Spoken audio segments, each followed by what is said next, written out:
Welcome to One Person, One Vote. This episode is Epic Fail Number 1. Electoral College Mess Endangers Weak Young Nation. The framers of our Constitution did unprecedented, world-class work, creating a durable yet flexible charter. However, forced by national circumstances and unique politics to try to reconcile the irreconcilable, they produced a solution that on paper was sheer genius. However, unlike the rest of the well-made Constitution, the Electoral College always fails and can only fail.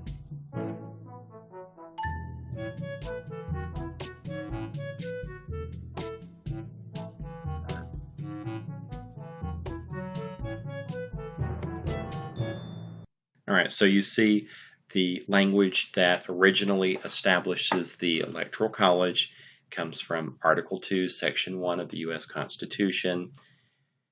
It's important to understand the history behind it. There were 13 new states, a new nation on the seaboard. These states were small.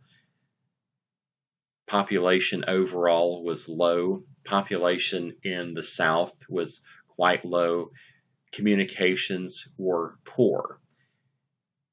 It would be difficult to mount a national campaign, so that's certainly one reason why the Electoral College was established. Also, there might be a tendency towards each colony trying to run its own candidate for president. It might be hard to get a national candidate elected that way, so that was another reason. A major reason was the Southern slaveholding interests. The North had considerable opposition already to slavery. Many of the signers of the Constitution were opposed to slavery, and they didn't want to have it in the Constitution. But a compromise needed to be found so that the South could be included in the United States. The southern states were concerned that with their low population that they would always be outvoted in presidential races by the North if there were a popular election. So they wanted some means by which to neutralize the voting advantage that the North had. And so the Electoral College was created partly for that reason. Now let's look at the language. Each state shall appoint in such manner as the legislature thereof may direct. So each legislature can appoint the electors directly, or they can give that authority, that task, to some other body, or they can give it to the governor of the state, or they can do something else with it, or they can have the electors chosen by the people. A number of electors equal to the whole number of senators and representatives to which the state may be entitled in the Congress. Now, the Electoral College, again, was designed partly to equalize the voting power of the South, which has few people at the time, and the North, which had a lot of people at the time.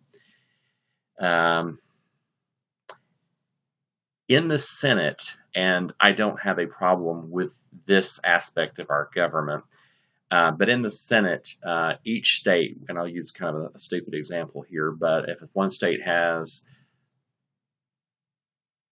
50,000 people and another state has 20 million, doesn't matter.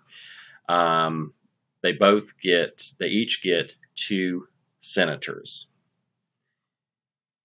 Now, the large state gets more representatives in Congress, and the small state gets fewer representatives in Congress. But because of the senators, that means that the southern states would receive more electors or more voting power. No senator or representative or person holding an office of trust or profit under the United States shall be appointed an elector. All right, so you can't be holding office and be an elector. That makes sense. All right, so basically each legislature directly or indirectly appoints some electors. The electors go vote, and then the votes are tallied up in Congress in Washington, and somebody becomes president. What could go wrong with that? Very simple and straightforward, right? Well, as it turns out, a lot could go wrong and did go wrong and has continued to go wrong. And we will look at the first epic fail now. And when it did go wrong, it couldn't have been a worse time.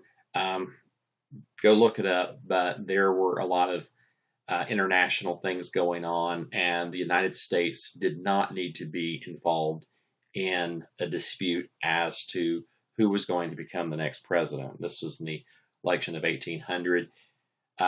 It took many, many, many votes of the electors to break the tie, and it took a week to do it. Now, that may not seem very important, but the nation was not even a quarter century old, and it was a weak nation, and the nation could have been undermined domestically, and there could have been foreign intervention, depending on how long this went on. Now, as structured by the framers, the person who received, give me just a second. As structured by the framers, the person who received the highest number of electoral votes would become president, and the one who received the second highest number of electoral votes would become the vice president. In the apt words of wikipedia.org, quote, "At the time, members of the Electoral College cast 2 ballots but did not specify an office.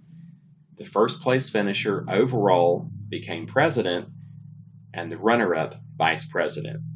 They did not run on a ticket and were often opponents." End quote. Now, the founders believed that with the Electoral College, they had secured the republic from dangerous populists and other dangerous actors. However, the original setup of the Electoral College proved to be fatally flawed, as it created the crisis-ridden election of 1800, which was fraught with political maneuvering and intrigue. This all centered around an unbreakable tie in the number of votes for one candidate and another candidate. There was a lot of bargaining for votes. There was manipulation of the process. Aaron Burr was very infamous in this entire episode. The founders had thought that the electors would have a high-minded, detached vote, and instead it was an ugly political mess. The nation was embroiled in a dangerous crisis and could have been exposed to domestic betrayal or foreign action, and this led to the 12th Amendment and the next epic fail, which will be in the next video.